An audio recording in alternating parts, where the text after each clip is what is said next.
Welcome back to season 3 of your favorite podcast, Deac2Deac. To kick off season 3, I had a chance to sit down with former Wake Forest football player Dion Williams. When Dion was at Wake Forest, he spent time on 2 bowl teams and then started a career in NASCAR where he has been a trailblazer and even having a rule change because of his greatness in the pit crews. Take a listen to our conversation.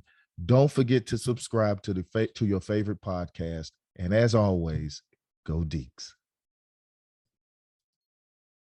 But Rocco, Dion, let's start from the beginning. So, where are you originally from? Originally from Wiesbaden, Germany. I was born, both of my parents were in the military and they met in the military. So we were born overseas. I moved to the United States when I was 8. And moved to Atlanta, Stone Mountain, Georgia, by way of Atlanta. That's what we call it. But so my father was Black and Korean American. My mom was Black. They met. Pops was really he was a people person. Everybody liked him. So he was really respected in the military, played the game really well, really didn't have any enemies, just really respected. And my mother was the same way, all about the discipline, very rigid and tight-knit, and structured. So when they got a divorce, I moved with my mom to Stone Mountain in Germany. I was about 8, 9 years old. And then I would travel back and forth to Germany on the summers to hang out with my pops. So I got a lot of experience with different cultures and knowing and being a minority. I was used to being an extreme minority, growing up in Germany, dude. The Black people were few and far between once you got off the military base.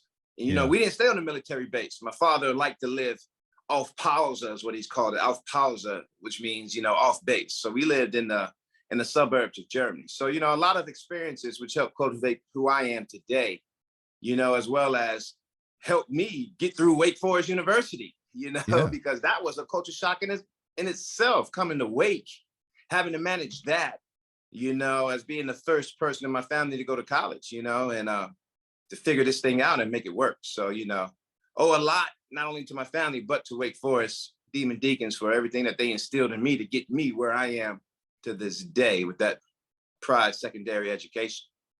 Well, when you get to Atlanta from Germany, is that when you started getting into sports? Because that had to be a total culture shock, as you talked about.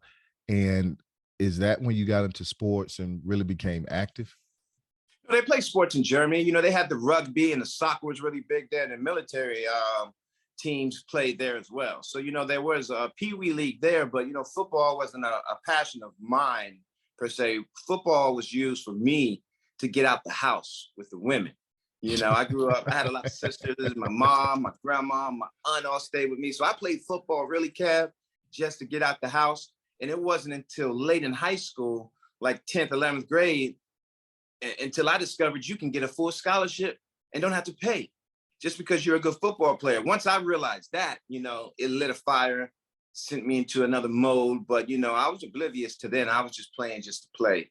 And luckily I had, I had the talent and the skill set to get noticed, to get Coach Caldwell at the time to recruit me and get me in there. At the time, I just wanted to play for Black coach. That was the only reason why I went to Wake Forest, because they didn't have a football team that was of any notice back then, back in 2000, 99 and 2000. Wake Forest was all basketball, Tim Duncan, Josh Howard, Chris Paul, that's what you knew of Wake Forest. So being a part of a football team, especially with the way they're playing now, but being able to say that, you were part of the beginning, where Wake wasn't a football powerhouse to the point where they're playing in the ACC championship game this weekend in Charlotte. I'm in Nashville now, but I wish I was in Charlotte. I can't wait. No, shoot, what am I talking about? I'm only in Nashville till Friday. I'm going back to Charlotte Saturday. Ain't that right, Kev? That's right. We're going to the game Saturday. So, we are going to the game. We are going to the game.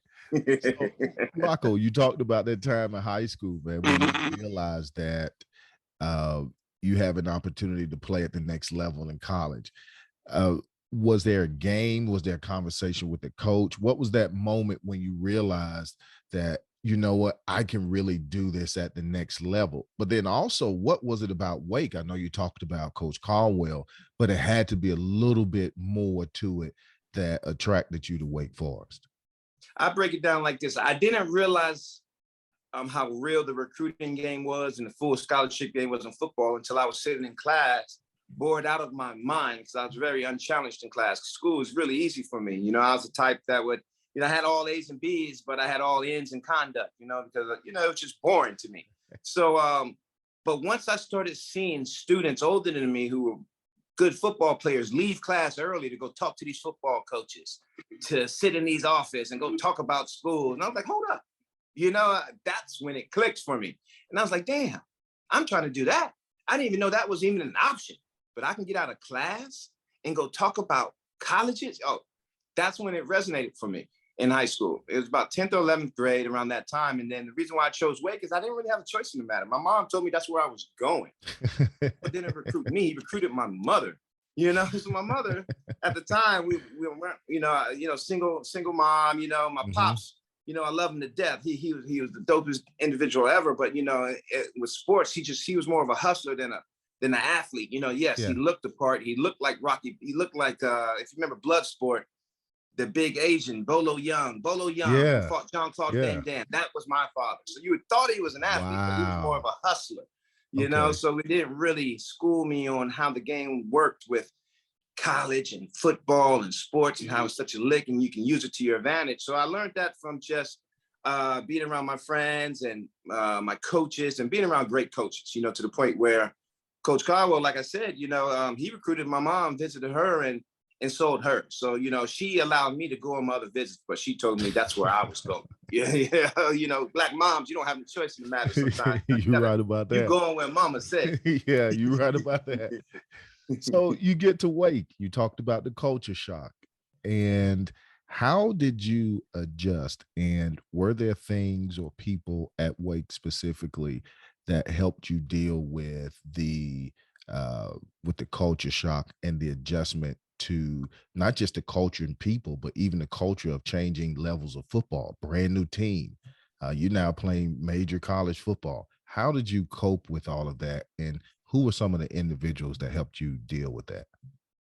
Kevin, honestly, I got lucky because I didn't cope right off the jump. You know, I believe, you know, I came early for summer school, and thankfully I did come early for summer school because my GPA was so low. That's what sustained me and allowed me to stay in school, because the shock was so real to me.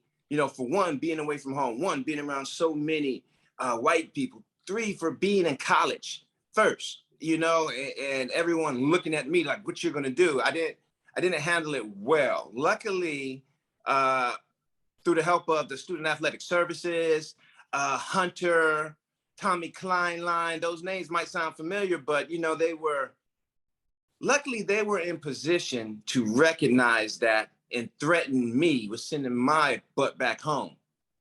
And I would lose my scholarship, and I would be such a disappointment to everyone who was looking at me. And that's what I personally needed to light the fire to, hey, let me take these books a little more seriously. Let me see how you do the school stuff, because high school and junior high really didn't prepare me for college because it was just so easy for me, to the point where I didn't have to study. I didn't carry my books around. I could remember stuff on key.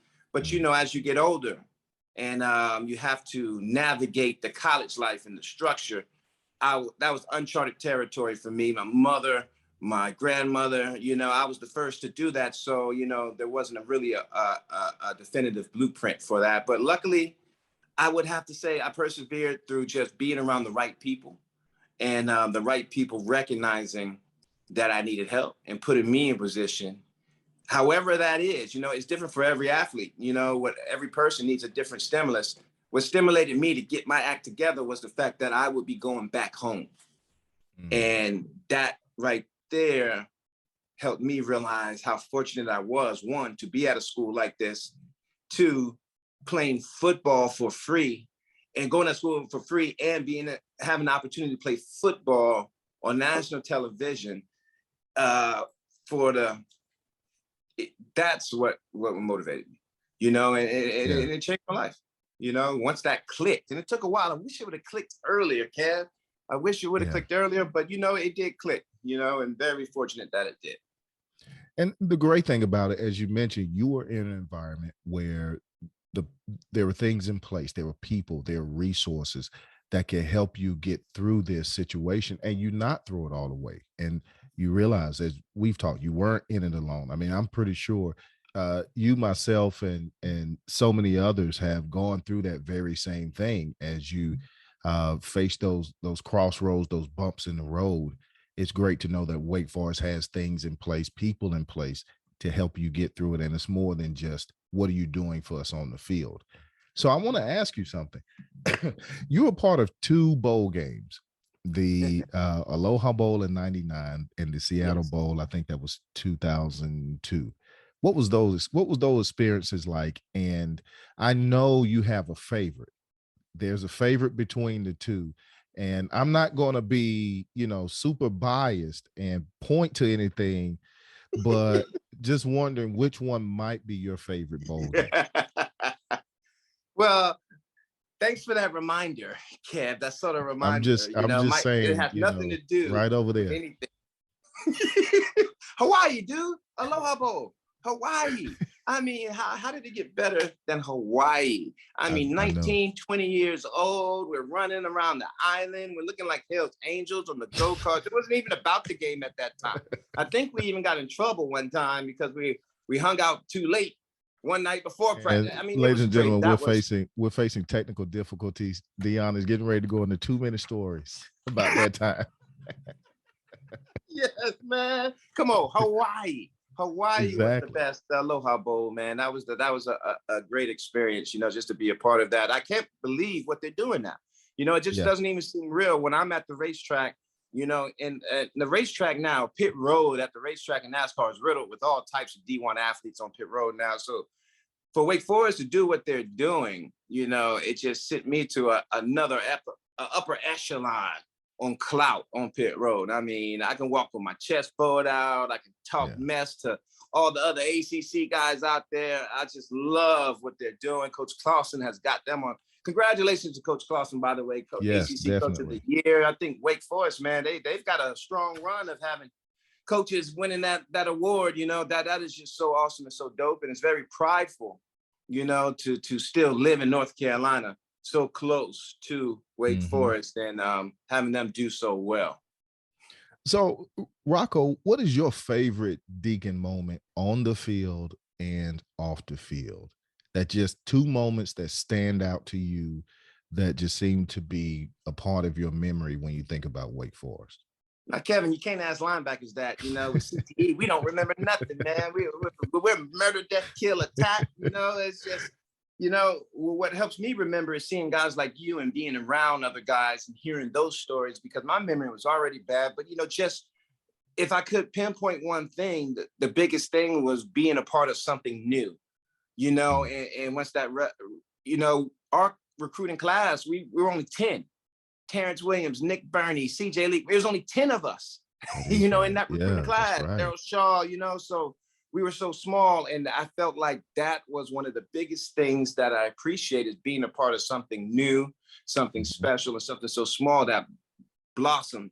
The relationships that I've made in college, with my teammates, and the fact that I can wear those black and gold, and it resonates with so many people now. And it's pride, that's one of the biggest. It's not a moment that I can remember, oh, that was a great moment, because, the way my mind works just now, I don't remember a lot of football. I can't, which is why I took so many pictures, which is why I maintain relationships, and I lean on my teammates and the success of the school now to help me remember my time there, because right now it's all NASCAR, and we're writing stuff differently now with NASCAR, where that's my focus. And football was a blessing and put me in this position now. And, being able to help out other athletes and the way I'm doing now and touch their lives and change their lives, the way I'm doing now is, it goes unnoticed by me, to the point where I'm just doing what I'm doing, to what I just feel like is what's necessary. But, there's no one moment that I can pinpoint to what stands out about Wake Forest. The fact that I went there, knowing that I didn't want to go there, You know, it's funny how it works out. The places you and the things you don't want to do actually are the best things for you. So, you know, my best experience from Wake Forest is actually going to Wake Forest, because there was a time where that was not going to be the case. Yeah. And Dion, I got to tell you, man, it's wonderful to hear you talk about your experience at Wake Forest, because you also brought up NASCAR, that you're working in NASCAR. And I would love to kind of jump into that. So you finished at Wake. So you're getting ready to leave Wake Forest. How in the world did NASCAR even come into the picture as an option of employment? I mean, I was born and raised here in North Carolina, grew up 20, 30 miles from Rockingham Racetrack, and I didn't even know anything about NASCAR or how to get involved. How did that happen for you? Right place at the right time, dude. I'm telling you, I got angels on me, or whatever the case may be, because you know, football just wasn't in the stars. We all want to be professional athletes, but you know, for the head busters, special teams guys, the guys like me, the role players, you know, you're a dime a dozen in football. You know, it's stick and ball sports. We've done that. We're there. It's not a big deal. You know, you have to be above and beyond and just have a bit of luck to make it to the upper echelons of the NFL, stick and ball and NBA sports. You know, but with NASCAR, well, what makes it so I digress. I'm getting away from the question. How did I get in and why did I choose? I didn't choose NASCAR. NASCAR chose me, in a way, to the fact that it was something different. It was the road less traveled by. Do you remember the poem, two roads diverged in the yellow wood? Which one would you choose? The one less traveled by? I know it's not word for word, but that resonates. Deacon Nation, Rocco was the first former student athlete to recite poetry on the podcast. Dude, he is the first to recite poetry. You continue to blaze trails, man. But go ahead. I just wanted to point that out. Go ahead. Hey, I'm reading after, I'm that's still wonderful, learning. Man. That's how we do it. But that's how it was. You know, I met an individual back in Winston, Bobby Canals, Bowman Gray Stadium, Walkertown, North Carolina. He was doing some work on my car. He's like, dude, you would be perfect as a pit crew. You ever thought about that? Hey, man, what is a pit crew member? Did not know. That's how that conversation started. Started going to the racetracks with him. When you're the biggest, blackest, coolest person at these racetracks, you're going to get attention, Kev. Everywhere I went, I was getting attention because I stood out. Why is he here? What is he doing here? That's what started it. Bigger teams would notice. Chip Ganassi Racing at the time had a black head coach. I had a black pit stop coach by the name of Coach Phil Horton. He's the one who had the idea, hey, let's bring some football players in here, pay them a stipend, use their athleticism, their ability to handle pressure and to perform under scrutiny. Let's use that, harness it, and turn them into pit crew members, see what happened. That experiment, 16 years later, I was still doing it, to the point where now that's the way to do it now. These athletes come in, they move fast, they handle pressure, they can learn, they can focus in, zone in, lock in on a stop, and they can change 4 tires in under 13 seconds, and they can make their teams millions and millions of dollars over the year and win a championship just because they're athletic. That's never been heard of before, Kev. Football, everybody knows about football. Nobody knew about the pit crew athlete. Then, Kev, you got to think, dude, when I came in, I'm competing against mechanics. Nowadays, today, there's over 56 athletes in the sport now, Black, Latino, and female, all from D1 sports, D2, D3 sports now, $2.5 million in salary they're generating a year just from those 56 individuals as a professional athlete in a sport that they never heard of before. That's amazing, to the point where now it's commonplace. You know, these guys on practice squad, why beat your brain up for 3 years on a practice squad on football, never make the team, and then go get a real job when you can come in here in NASCAR, use that athleticism, which will be a little tough now because there's a lot of athletes in here now, but you can parlay that 10, 15, 20 years making 6 figures, you know, to the point where you're still traveling. The parallels between stick and ball professional sports and motorsports, well, as NASCAR pit crew professional sports, runs very parallel. Very similar, and that's why we as football players, basketball players thrive, you know, in this sport, being pit crew athletes. Well, so let's jump into that. I've been waiting to get to this part of it, of your story. What is it like being in the pit crew of of a NASCAR race? I mean, the upper level. I'm talking about, you've been with the greatest. I mean, you've been with team Dude, I'm getting royalty. goosebumps. What I'm is getting that like? goosebumps. I'm getting goosebumps by you saying that, because I'm envisioning myself on the wall, standing up with the tire in my hand, with the hose in the other hand, and the hair is raising up on my back. And all I'm telling myself is to focus. Focus. The car is coming down. Close your eyes.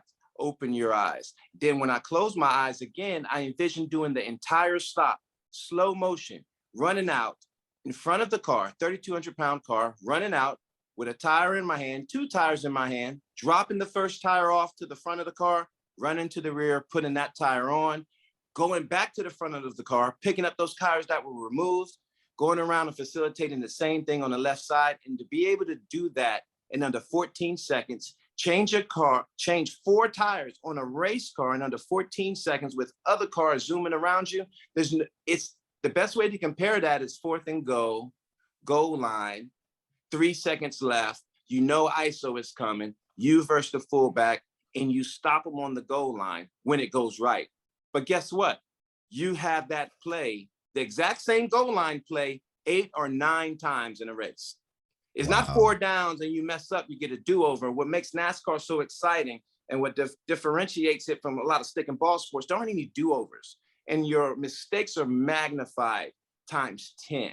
The margin for error is so small, and we're working in tenths of a second on moving around these cars and facilitating these pit stops to the point where it takes a different type of dude, a different type of athlete to do that. And I know I am, but a lot of athletes in football and basketball have it too. So I'm not special when I say that. I tell everybody I was special, but you get a linebacker like me on a field, I can turn him and I can teach him into what I was as well, you know, and it can be done. Well, Rocco, you talked about the pressure and the not having room for error. So in NASCAR, let's just say cars coming in, you're on the pit crew, and you are 1 second slower than you should be. Just 1 second, a blink of an eye. How much of an impact can that have on a race if you're just 1 second slower? Look at it like this, Kev. You've been on the highway, I-85 North, right? You know, the speed limit is 60 miles an hour. You'll push it 9 miles an hour over, you know, the 70 or whatever the case may go. You know, it's speed limit 70. You're going, what, 79? How much further are you over the people in front of the people who are doing 70 and you're doing 79? Yeah. You're good. Way out in front. Yeah, ways ahead of them, right? So when you're running a race in NASCAR, we have what they call green flags laps. So your tires, while you're racing on the racetrack, are literally melting to the racetrack. There's no tread on it. They're going so fast that rubber is melting to the racetrack. And as more rubber lays down on that racetrack, you lose the rubber from your tires. Your car begins to go slower because you don't have the grip that you need. The tires are wearing. So the best way to circumvent that is to pit and get new tires and rejoin the race as fast as you can with new tires, because your lap times will be faster than everybody else out there. So if you can do that consistently, because everybody's going to have to get tires, Kev. Everybody's going to have to. But if every time you get tires, you're getting them at 13 seconds, they're getting them at 14 seconds. If you're on Highway 85 going 79 miles an hour compared to 70 miles an hour, look how much further ahead you are over those people who are running 400 miles, 4 hours at a time. You know, these races are 300, 400 miles. You'll do 6 or 7 pit stops. So if you do a 13 second, your opponent does a 14 second, that's the difference in roughly 100 feet on the racetrack going 150 miles an hour plus. That 1 second will put you at least 100 feet in front of that car. And when you're running a race, trying to catch somebody 100 feet ahead of you is almost impossible, because y'all are running so fast. So there's so much value in having fast pit stops to mitigate that. To when you can't pass them on the track, guess what? Eventually we're going to have to pit. And we call it the old equalizer, because I invested in my pit crew. I got some dogs on my team. I got the best of the best. You don't stand a chance. And when I was pitting with Jeff Gordon in the 24 car, you best believe everybody on my team was a dog. So when we came in fourth but usually left second. But the biggest thing with NASCAR, when you come in third, first or second, you just want to leave where you came in, because it is about base hits and you're playing defense. Those ones that push it too hard, Kev, they're the ones who are going to make the mistakes and bust off those 14, 15-second pit stops because they're trying to push it too hard. So you have to know how hard to go, how easy to go. You have to find that sweet spot. And, you know, I've been fortunate to be around a lot of great athletes, and, you know, it's all about chemistry and camaraderie and leadership, great crew chiefs. It starts with your driver. It starts with your crew chief. It comes all the way down. I'm telling you, dude, the parallels between stick and ball sports with football and what makes a successful football team compared to what makes a successful race team is almost identical. And that's why it translates so well with student athletes and professional athletes alike, because it's something that we do.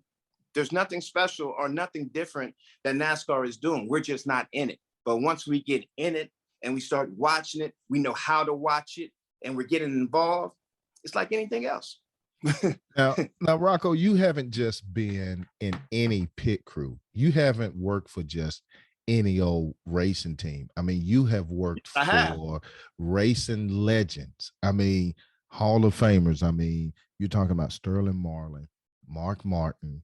You just mentioned Jeff Gordon and Richard Petty Motorsports. I mean, these names are NASCAR. How does it feel to not only have broken barriers and been a trailblazer yourself in a professional sport, but to have done it with these top tier teams?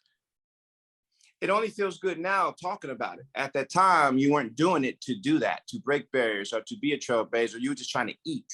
You were just trying to survive. You were just trying to showcase your talent so you could get the next opportunity. Those opportunities, I've worked for the best of the most prolific drivers, but I also worked for the bottom tiered and the drivers you've never heard of, because that's how you gain your experience. That's how you gain your credibility, by starting out from the bottom and working your way to the top, but in a way that's professional. You start developing a name from yourself to the point where what I did prior afforded me the opportunity to get the tryout at Hendrick Motorsports, to even get that opportunity from what I did prior. You know, so when I was doing it, I was just living. You know, I was just trying to do what I had to do to be successful, because there wasn't a blueprint for me to follow. I didn't have a crew member who did everything that I accomplished. Hey, guy, this is what you need to do. This is how you do it. No, I made a lot of mistakes. I broke rules. I got into fights. I had disagreements. I got depressed. I didn't know how to handle stuff, to the point where I feel like God and it was destiny, you know, who kept me on the path, because at the same time, there wasn't a blueprint for this. And I wasn't very knowledgeable in that. You know, I feel like I was someone who was, you know, you treat people right, you live your life right, good things will happen to you. And I was always, my father taught me that, you know, good things happen to good people. You know, just be nice to as many people as you can, and always just have a smile on your face. Live through your kids, because tomorrow's never promised. You never will be here. And I have 4 kids, so I'm reminded by that every single day, that every day is a blessing and every day is a holiday. That's awesome, man. You talked about breaking rules. Do you mind share with Deacon Nation the NASCARrocco Rule? Deacon Nation, you got to hear this story. Rocco, go ahead. I want you to tell Deacon Nation the Rocco Rule. All right. It's this again. Put that in your notes. The Rocco Rule. Yeah, NASCAR, you know, breaking barriers, breaking rules. You know, when you're coming into the sport, you're learning how to do something, but everything that you're doing might not be as effective, you know? And when I was pitting cars early, I was taught a certain way to how to put tires on, how to be fast, but I was always trying to figure out ways to improve it, how to make it better, how to get faster. That's what we did in football. We would study our film. We would watch our tape. So after every race, every stop, I'm watching my film. I'm watching how I can get faster. One of the biggest problems I had was not controlling my own destiny, Kev. You know, I hate that. You know, if you jump off sides, you jump off sides. You undisciplined. I got nothing to do with you. I mean, with anybody else but you. But in NASCAR, you have your over-the-wall guys, which is what I was. I was over the wall. You know, I jumped over the wall, changed the tires. Then you have your behind the wall guys. That's your pit support. They help you manage tires and your hoses. Kev, you would get penalized because they did not do their job at times. They would miss your tires. They wouldn't catch it. And then the driver would get penalized and your job was on the line. You know, you were held accountable for making mistakes. If you had to roll a tire to the wall, the guy catching it would miss it. Tire goes back out to the racetrack. Drivers penalized. Y'all come back in. I had to stop this, Kev. After the second time of me being penalized for something that I could not control, I had to take destiny into my own hands, and I did.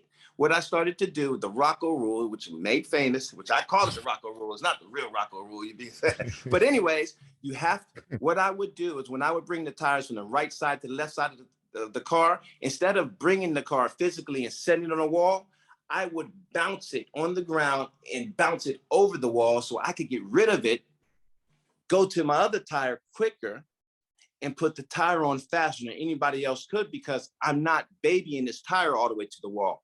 I'm taking this 50, 60-pound tire, bouncing over the wall and being gone.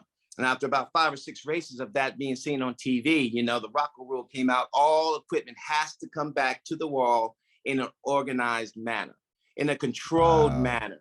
So me bouncing the wall, although it was very effective, and I gained about 3/4 of a second on my transition times on my left front, it was not considered a control manner, not to mention I was the only one doing it.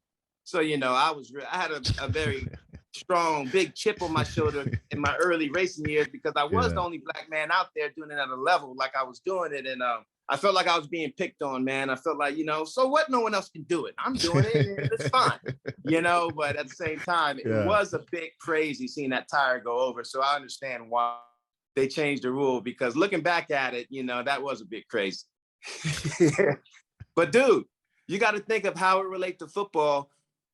That rule would be something similar to figuring out, hey, if I stand like this, I can get 3 inches closer to the ball before they hike it, and they won't see it on camera. And you have that, you exploit that for about 8 or 5 games until someone finally catches on, and then, you know, they changing it. So there's a lot of exploitive things going on the football field that, you know, you kind of break the rule until you get caught. I mean, it's not what they call it. It's not a penalty until they throw the flag. Technically, you ain't cheating, you ain't trying. You ain't cheating, you ain't trying, Kev. That's a NASCAR tag right there. You ain't cheating, you ain't trying.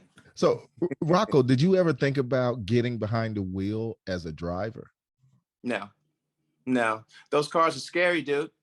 They're scary. They're driving 180 miles an hour, 200 miles an hour straight into a wall, hoping that it changes, trusting that the suspension will do everything that it will do to make that car turn on its own. The brakes will do everything that it's doing.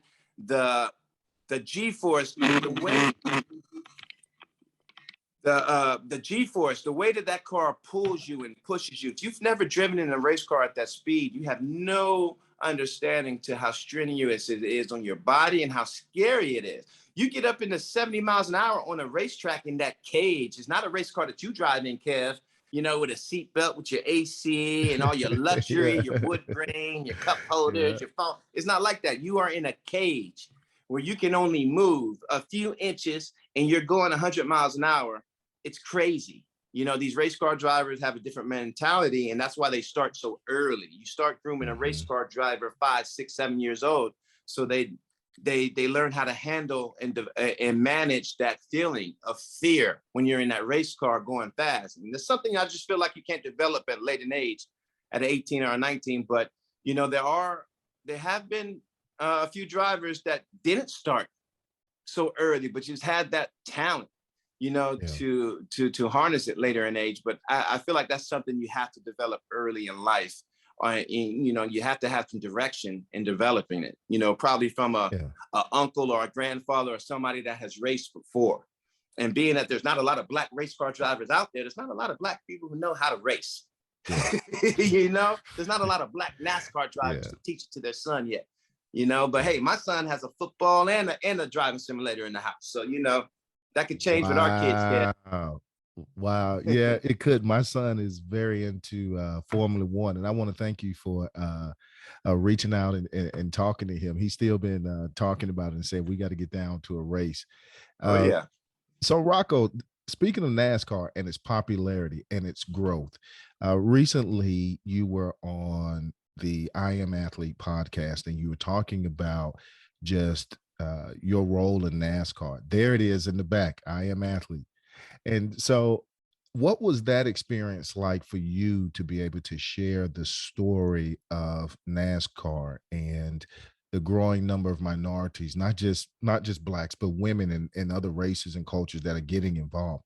How does that feel to be in a position to not just share NASCAR story of the past, but NASCAR's efforts to move forward to be progressive in the present and the future? Man, it's dope. It's the best responsibility I've ever had. You know, to be able to have Hall of Famers like Brandon Marshall and Fred Taylor, Ocho Cinco, and Channing Crowder, to want to learn our sport.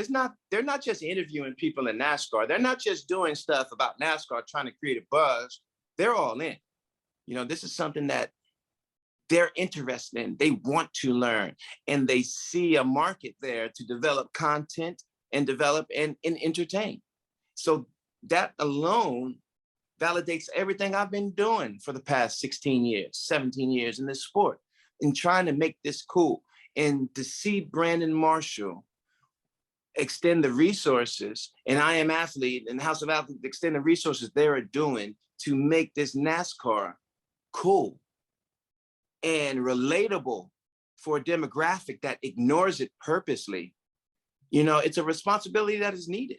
And it's something that I feel is necessary, because NASCAR, in my eyes, is America's best kept secret.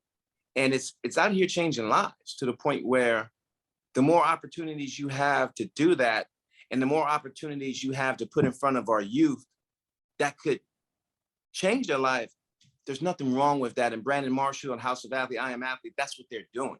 And, you know, just for them to consider, just being a part of that, it's awesome. It feels like a responsibility to get this right, you know, for the simple fact that this is cool. Let's figure out a way to do it where we can relate to it and it makes sense to us, and we want to come to the race. You know, NASCAR got rid of that Confederate flag. You know, we had to ignore that. For years, I had to ignore that stupid flag, you know, just because of the greater good that it's not going to be there forever.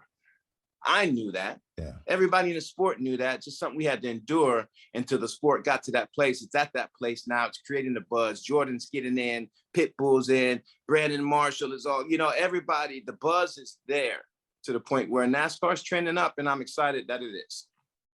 Man, Rocco, that is awesome that you're a part of this and you've seen it grow. Recently at Wake Forest, we established the Bob Grant and Kenneth Butch Henry Trailblazer Award. They were the first two African Americans to integrate intercollegiate athletics in the South. Yeah. And so, in having that conversation, you okay? Okay. Yeah, Sorry. I got you back. So in having I spent some time with Mr. Grant, and he talked about his experience and what he went through as a trailblazer in creating these opportunities. How does it feel when you reflect back on the things you had to deal with, the Confederate flag, and I'm pretty sure there are some other things? What kept you going? What kept you from saying, you know what, I don't have to do this. I'm gonna go do something else. What kept you going? We're football players, Kev. We're athletes. We're performers. We're competitors. And if I allowed the flag to bother me, I wouldn't be the athlete that I was, because I'm here to compete and to perform at a high level. That's all I care about. All I cared about was being the best tire carrier, the best jackman I could be. And if me caring about the flag was going to prevent that from happening, then I ain't going to even notice that thing. I'm going to ignore it. And that's what we did. And that's what I did, for the fact that my focus was on being the best pit crew member I could be. And that was merely a speed bump that was going to prevent that from happening. That's awesome, man. That's awesome to hear. So where can we tune in and check you out as you're talking about NASCAR and racing and spreading the word about what's going on in the sport? Where can we check you out at? You can check me out on NASCAR.com. You can check me out on Instagram, on Rocco Slaw, and Twitter. We got a lot of big stuff coming up with NASCAR, so I can't really expose a lot of that All right. So here's what I do want to ask you. You've been a part of bowl teams. You've been a part of some big wins at Wake Forest. You've also been a part of some big wins in NASCAR. What is it like to be a part of winning a race? Because I see it on television. I see they have the champagne, they're jumping on the cars. Everybody's, just having a lot of fun. What is that like? Is it the same as winning a big game? Like, what is it like? It's like your Super Bowl every single week. It's not like winning a game because you play 16 games or 12 games, every minute you play, right? So each game is important for the end of the year. When you win a NASCAR race, you don't have to win a race to advance to the playoffs and win a championship. You can accrue points, and the points help you gain standings, for the championship. So winning a race is the ultimate exclamation point on that because it just extends you to another level. Not to mention, we're racing in the cities once a year, sometimes twice a year. But when we show up to Kansas, when we show up to Texas, when we show up to Atlanta and these racetracks that we go to, it's their Super Bowl every week. People and the fans have been waiting all years. The place that we can run once, they wait all year for us just to show up for that weekend. So winning that race is the equivalent to a Super Bowl on a level for the crew members and those teams, because not only is the pay so significant, that's history. Because they don't call you a when you win Atlanta, when you win Charlotte, when you win Texas, you're not the race winner. You're the Bristol Motorsport champion. You're the Atlanta Motor Speedway champion. So you have a chance to be a champion every single week if you could win every single week.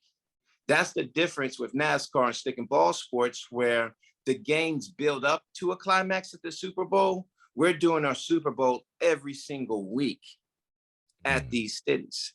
The stakes are high. These aren't exhibition games. These are Super Bowls. So the magnitude to win one, you'll have a 20-year career, never win a race. So to win multiple races in 1 year is rare. But statistically speaking, the stars have to align. You have to get paired up with a great team, with a great driver, with a great team. So long story short, winning in the Cup Series, the NASCAR Cup Series, the premier series of the NASCAR level, it's like no other. And it solidifies you in history. And you're attached to that city forever when you win those events. So I just feel like there's a little bit more weight added to a race win compared to a regular stick and ball game win, where, this would be like winning a bowl game every single week. Playing in a bowl game every single week is the equivalent to what we do in racing in NASCAR. That's why we race 36 times or so a year, and everywhere we go is a Super Bowl and a big production in a show. They're out there from Friday to Sunday, Kev. You don't just show up to the football game 3 hours before. They're out here watching qualifying the day before and practice, and trolls, where you sell out a football stadium, Kev, you're at what, 60, 80,000? Yeah. No, and not, if that, Kev, we're at 200,000, 150,000, 130,000. It's the scale is larger, where we're performing at, Kev. So I want to ask. Grander. Well, with that, I want to ask you this, and I know you've got to run, but I want to ask you this question about when so let's just say I'm someone and I'm a new NASCAR fan, or let's just say I'm not even a fan, but I want to watch a race.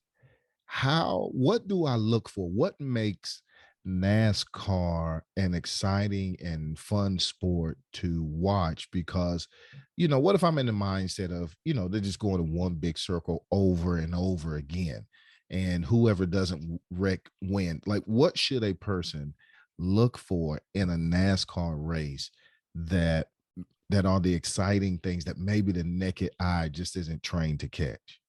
They got to come.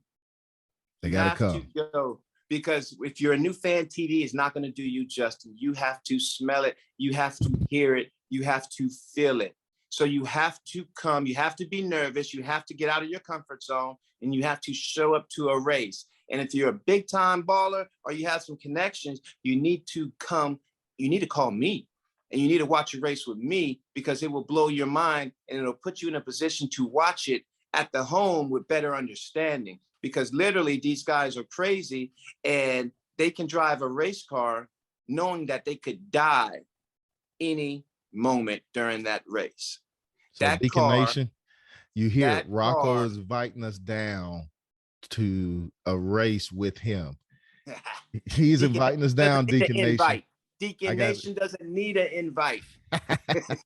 So they're gonna. Deacon I'm gonna Nation come. is there. I want to come on behalf of Deacon Nation, and Absolutely. so Rocco, how do those drivers cope with that? You were talking about how fast the cars are, just the danger, and getting to know the drivers that you have. How do they deal with that? Kev, they're different. That's why you should watch it and learn it, because these drivers are different. Just like how we look at our football players and our special receivers, our special quarterbacks, and like, dang, how do they do it? Well, what's up with them? Have you ever asked that about them? Same thing with these drivers. These drivers are putting themselves in position, strapping themselves in these vehicles and in these machines, and they're going 200 miles an hour with no regard for their own life, driving 2 to 3 inches next to another car, where you know how you're driving, you look down at your phone or you sneeze and you swerve to the left or right. If you do that in a race, Kev, you're taking out 20, 30 cars and you could hurt yourself. You might not make it. It's exciting. That right there alone is what moved the needle for me, is because I realized I can't do what they're doing. And then let's stay aside from the drivers, just for the simple fact alone that we have so many student athletes, ex-D1 football players, pro athletes on pit road, grinding, competing against themselves. If we had superlatives on pit road, you would have best tire care, you would have best dress. There's personalities out there, Kev, and you see them by coming to the race. So you won't have any NASCAR fans who sit back and say, it's boring, just cars driving left. But I guarantee you, NASCAR comes to a city, one of your hometowns, somewhere you're familiar with, somewhere that you know, go to the race, show up, get outside of your comfort zone, all right? We got stick and ball in football and basketball and soccer. We do that in baseball. We know that. You know, I challenge Deacon Nation, anybody who listens to your podcast, to get out of your comfort zone and try something different, because you might be surprised and you might like it.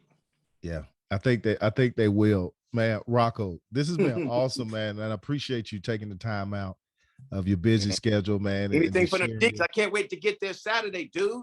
It's coming, man. We're going to get it. I love it. Hey, you hear that intensity, man. I don't understand how they can contain you behind that wall. It's going on. So excited for the Deacs. Shout out to everything that they're doing. I can't wait, to see the game. And, it's just, it puts a smile on my face. And there was times I doubted Wake Forest in my life. I doubted them as, why did I go here? What is this? There were times like that. It's like, North Carolina, they're backwards, slow thinking, but. Whoa, wait a minute. Yeah, we're below the Mason-Dixon line. A little bit slow. A little bit the NASCAR guy. It's a little slow, but Wake Forest and whatever and all that they've been able to accomplish today, and so far, and what Coach Clausen has done, and it's changed the whole vibe and the mentality there. Those guys look like they belong, and they got some swag, and they feel like they feel like they're the top of the ACC. They got some. Some clout now, and it's good to see. And I'm riding that wave with them, dude. I'm just riding. Are you recruiting? Are you actively recruiting for those guys that maybe the NFL is not their always goal? Recruiting, always recruiting. Let me take a moment right now for those athletes right now who know that they're going to have a practice squad career. They know that they're going to be going from team to team and trying to earn their living, maybe overseas. For those guys, those are the ones I'm specifically talking to that you might need to DM me and keep me on your radar, for the simple fact that I can change your lives and put you in position that you can still be that athlete that you were and that you are, perform at a high level. And the biggest thing is why I would always recruit a Wake Forest athlete is because I know y'all know that code switching. I know you know how to play the game. I know how you know how to go under the radar, dig with your head down and focus and just ball out, because I had to do it. They taught me how to do it, and I know they're teaching you how to do that. Ain't that right, Kev? I love this dude, man. That's my recruiting spiel. Let me get him. Sorry, I coach, love but this dude, man. Well, look, man, you have great rest of your time in Nashville. Tell everybody again why you're in Nashville real quick. we're at the NASCAR Awards banquet. Our end of the year banquet is celebrated annually in Nashville. So we're out here for a good time. They're gonna NASCAR's most popular driver, champion of the year is crowned, and it's just a celebration and a culmination to our great season that we had. And it adds a lot of excitement because we're going to LA next year at the LA Coliseum. We're building a racetrack at LA Coliseum, and we're running a race in Los Angeles for the first time it's ever been done, prior to the Daytona 500. So that shows you right there where NASCAR is focused on. You know, we're trying to get lit out there. We're trying to expand to the different demographics, and we're just trying to change the way NASCAR is perceived. So I'm excited about that. We're celebrating out here in Nashville, and I'm looking forward to next year and all the new stuff we got coming to our fans and to the sport. That's awesome, man. And we're going to be on the lookout for that race in Los Angeles, as well as the other races. And again, Rocco, thank you so much, man, for taking the time out and sharing your story and all the great things that are going on and what you're doing now with NASCAR and just your growth in that role and being a trailblazer. Appreciate you, man. Anytime, Kev. You know, I see you out Saturday. Go Deacs.